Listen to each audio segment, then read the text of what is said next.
আমাদের প্রধান উপদেষ্টা মিথ্যা বলে আসছেন, তার প্রতি সম্মান জানিয়ে আমি সেই শব্দ উচ্চারণ করতে চাই না। তিনি সত্য গোপন করেছেন যদি হান্নান মাসুদের কথা সত্য হয়ে থাকে। প্রিয় দর্শক, খুবই গুরুত্বপূর্ণ একটি সংবাদ। আমাদের প্রধান উপদেষ্টা অধ্যাপক ডক্টর মোহাম্মদ ইউনূস বরাবরই বলে এসেছেন যে 5 আগস্টের আগে তার সাথে ছাত্রদের কোনো প্রকার যোগাযোগ ছিল না। অর্থাৎ শেখ হাসিনা যখন দেশ ছেড়ে চলে গেলেন, তারপরে ছাত্রদের পক্ষ থেকে তার কাছে ফোন গেছে, তাকে প্রধান উপদেষ্টা হওয়ার জন্য ছাত্রদের পক্ষ থেকে অনুরোধ ছিল।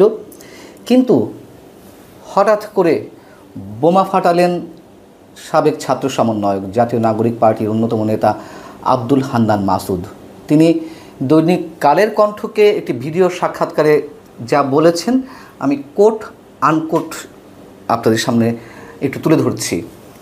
হান্নান মাসুদ কালের কণ্ঠকে বলছেন, 1 আগস্ট রাতের দিকে মুশফিক ফজল আনসারি, অর্থাৎ এই নামটির সঙ্গে আমরা অনেক বেশি পরিচিত। তিনি বর্তমান সরকারের সময়ে প্রেস মিনিস্টার হয়ে যুক্তরাষ্ট্রে দায়িত্ব পালনের জন্য আছেন এবং যুক্তরাষ্ট্রের পররাষ্ট্র দপ্তরে যিনি নিয়মিত সংবাদ কভার করতেন, সেই মুশফিক ফজল আনসারির মাধ্যমে ডক্টর মোহাম্মদ ইউনূসের সঙ্গে প্রথম কথা হয়।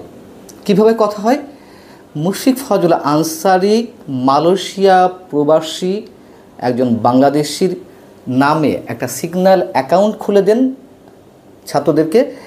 সেই সিগন্যাল অ্যাকাউন্টের মাধ্যমে, সেই অ্যাপসের মাধ্যমে ডক্টর মোহাম্মদ ইউনূসের সঙ্গে তাদের কথা হয় এবং আমাদের প্রধান উপদেষ্টা তখন যে কথাগুলো তাদেরকে বলেছিলেন এরকম যে, তিনি বলছিলেন, তোমরা এগিয়ে যাও, সারা দেশের মানুষ তোমাদের সঙ্গে আছে, তোমাদের যে কোনো সহযোগিতায় আমাকে পাশে পাবে।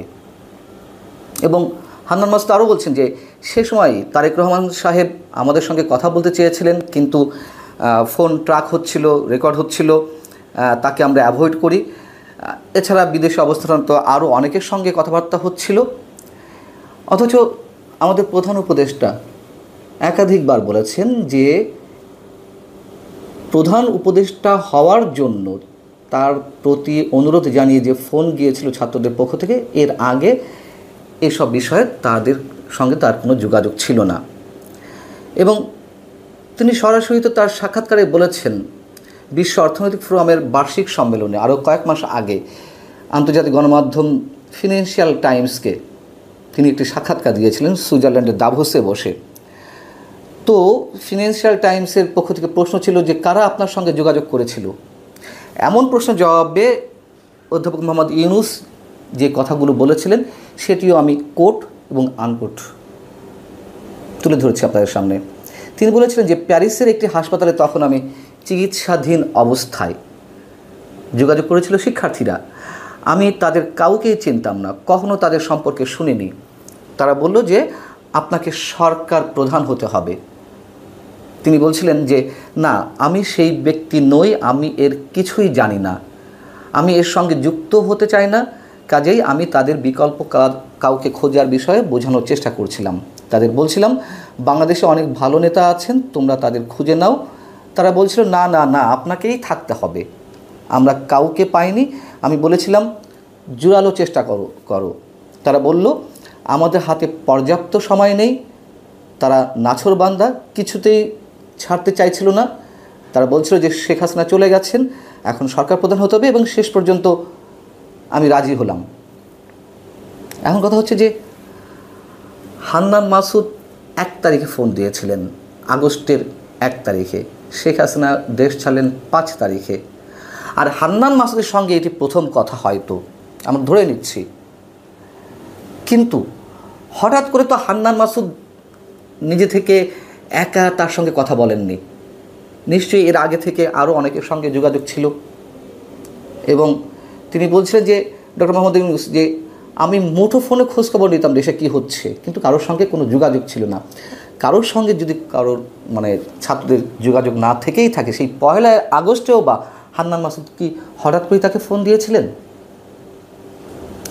এবং সেই আন্দোলন চলাকালীন সময়ে শেখ হাসিনা সরকারের পতনের জন্য যে আন্দোলন, কোটা বিরোধী আন্দোলন থেকে 1 দফা আন্দোলন যেটি এলো, তখন অনেকের সঙ্গে কথা হচ্ছিল। বিদেশে অবস্থানরত আরও অনেকের সঙ্গে তাদের কথা হচ্ছিল। দেশে অবস্থানরত বিএনপি নেতাদের সঙ্গে কথা হচ্ছিল। তারেক রহমানের একটি কথা আমি বরাবরই বলি, বা বিএনপি প্রসঙ্গে, এই আন্দোলনের সময় যদি সরকারে বিএনপি থাকতো, বিরোধী দলে যদি আওয়ামী লীগ থাকতো, তাহলে নিশ্চয়ই আওয়ামী লীগ সেটি ক্যাশ করতো, বিএনপিও সেটিকে ক্যাশ করেছে যদি হয়ে থাকে। এটি রাজনৈতিক হিসাবের কথা।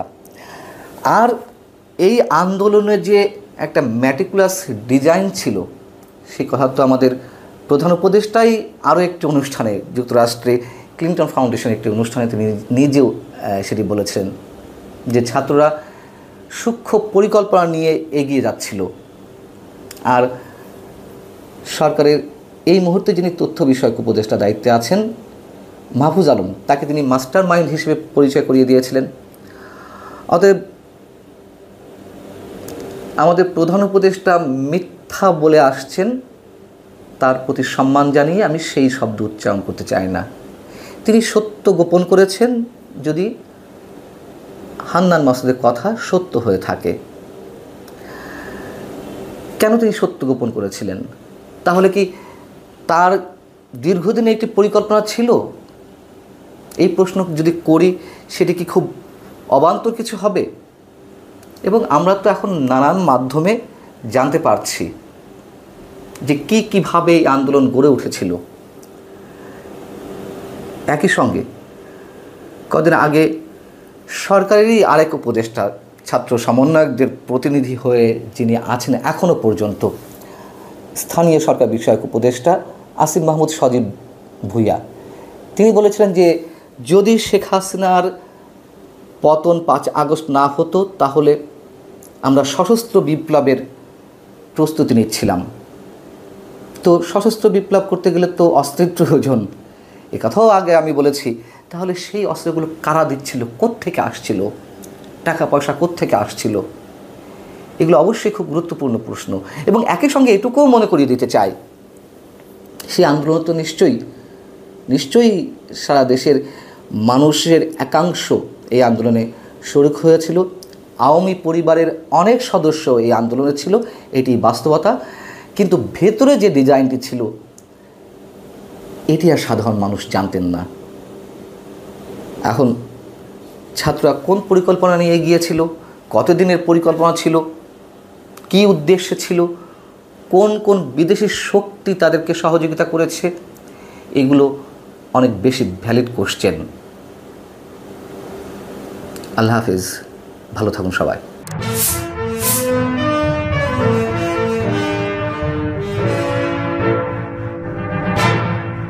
দর্শক, সম্পূর্ণ ভিডিওটি দেখলেন, আশা করি বিষয়টি বুঝতে পেরেছেন।